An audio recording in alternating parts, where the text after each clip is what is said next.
ಒಂದು ಕಡೆ ಈಗ ಪ್ರಜ್ವಲ್ ಅವರು ಬರುವ ಹಾಗೆ ಕಾಣಿಸ್ತಾ ಇಲ್ಲ. ಲೋಕಸಭಾ ಫಲಿತಾಂಶದ ನಂತರ ವಾಪಸ್ ಆಗ್ತಾರ. ಜೂನ್ 4ರ ನಂತರ ಬೆಂಗಳೂರಿಗೆ ಪ್ರಜ್ವಲ್ ವಾಪಸ್ ಆಗುವ ಸಾಧ್ಯತೆ ಇದೆ ಅಂತ ಹೇಳಲಾಗ್ತಾ ಇದೆ.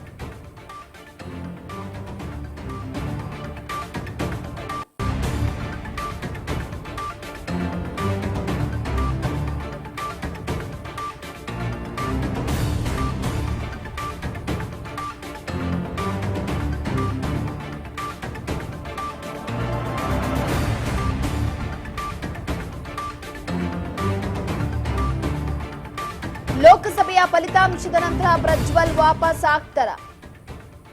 ಜೂನ್ 4ರ ನಂತರ ಬೆಂಗಳೂರಿಗೆ ವಾಪಸ್ ಆಗುವ ಸಾಧ್ಯತೆ ಇದೆ. ಎಲೆಕ್ಷನ್ ವೋಟಿಂಗ್ ಮುಗಿದ ತಕ್ಷಣವೇ, ಲೋಕಸಭಾ ಚುನಾವಣೆಯ ಮತದಾನ ಮುಗಿದ ತಕ್ಷಣವೇ ಪ್ರಜ್ವಲ್ ಅವರು ದೇಶದಿಂದ ಪಲಾಯನ ಆಗಿದ್ದಾರೆ. ಜರ್ಮನಿಗೆ ಹೋಗಿದ್ರು, ಅದಾದ ನಂತರವಾಗಿ ಎಲ್ಲೆಲ್ಲೋ ತಿರುಗಾಡ್ತಿದ್ದಾರೆ. ಬರ್ತಾರೆ ವಾಪಸ್ ದೇಶಕ್ಕೆ ಅಂತ ಅಂದುಕೊಂಡ್ರೆ ಬರ್ತಾನೆ ಇಲ್ಲ. ಟಿಕೆಟ್ ಬುಕ್ ಮಾಡೋದು, ಕ್ಯಾನ್ಸಲ್ ಮಾಡೋದು, ಇದೇ ಆಗೋಗಿದೆ. ಸದ್ಯದ ಮಟ್ಟಿಗೆ ಪ್ರಜ್ವಲ್ ಅವರು ಯಾವಾಗ ಬರಬಹುದು ಅಂತ ಅಂದ್ರೆ, ಲೋಕಸಭಾ ಚುನಾವಣೆಯ ಫಲಿತಾಂಶ ಜೂನ್ 4ಕ್ಕೆ ಹೊರಬರಲಿದೆ.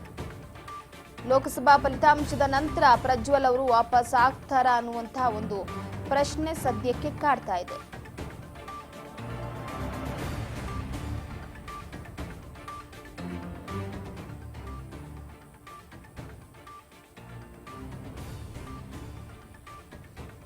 ಪ್ರಜ್ವಲ್ ಅವರ ಪ್ಯಾಸೆಂಜರ್ ಲೀಸ್ಟ್ನ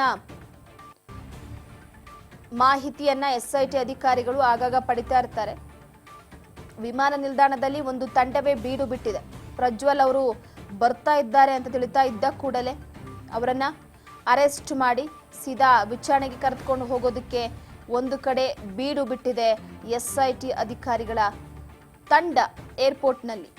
ಇಂತಹ ಸಂದರ್ಭದಲ್ಲಿ ಪ್ರಜ್ವಲ್ ಅವರು ಚಳ್ಳೆ ಹಣ್ಣು ತಿನ್ನಿಸ್ತಾ ಇದ್ದಾರೆ, ಕಳ್ಳಾಟವನ್ನ ಆಡ್ತಾ ಇದ್ದಾರೆ ಎಸ್ಐಟಿ ಅಧಿಕಾರಿಗಳ ಜೊತೆ. ಎಸ್ಐಟಿ ಅಧಿಕಾರಿಗಳೇ ತಲೆನೋವಾಗೋಗ್ಬಿಟ್ಟಿದೆ ಈಗ ಸದ್ಯದ ಮಟ್ಟಿಗೆ ಇವರ ಈ ಒಂದು ಆಟವನ್ನ ನೋಡಿ. ಒಂದು ಕಡೆ ಪ್ರಜ್ವಲ್ ರೇವಣ್ಣ ಅವರ ಬರುವಿಕೆಗಾಗಿ ಕುಮಾರಸ್ವಾಮಿ ಅವರು ಹಾಗೆ ಅವರ ಕುಟುಂಬದವರು ಕೂಡ ಬರ್ತಾರೆ, ನಮಗೂ ಕೂಡ ಸಂಪರ್ಕದಲ್ಲಿಲ್ಲ ಅಂತ ಹೇಳ್ತಾರೆ. ಅದಾದ ನಂತರವಾಗಿ ಪ್ರಜ್ವಲ್ ಅವರ ಬರುವಿಕೆಯ ಹಿನ್ನೆಲೆಯಲ್ಲಿ ಒಂದು ಕಡೆ ಎಸ್ಐಟಿ ಅಧಿಕಾರಿಗಳು ಕಾದು ಕುಳಿತಿದ್ದಾರೆ. ನೋಡೋಣ, ಯಾಕಂದ್ರೆ ಪ್ರತಿ ಬಾರಿಯೂ ಕೂಡ ಇದೇ ರೀತಿ ಕಣ್ಣ ಮುಚ್ಚಾಲೆಯನ್ನ ಆಡ್ತಾ ಇದ್ದಾರೆ. ಪ್ರಜ್ವಲ್ ಅವರು ಯಾವಾಗ ವಾಪಸ್ ಬರ್ತಾರೆ ಅಂತ ಕಾದ್ ನೋಡ್ಬೇಕಾಗಿದೆ. ಮತ್ತಷ್ಟು ಅಪ್ಡೇಟ್ ಕೊಡ್ತಾ ಹೋಗ್ತೀವಿ ಒಂದು ಸ್ಮಾಲ್ ಬ್ರೇಕ್ನ ನಂತರ.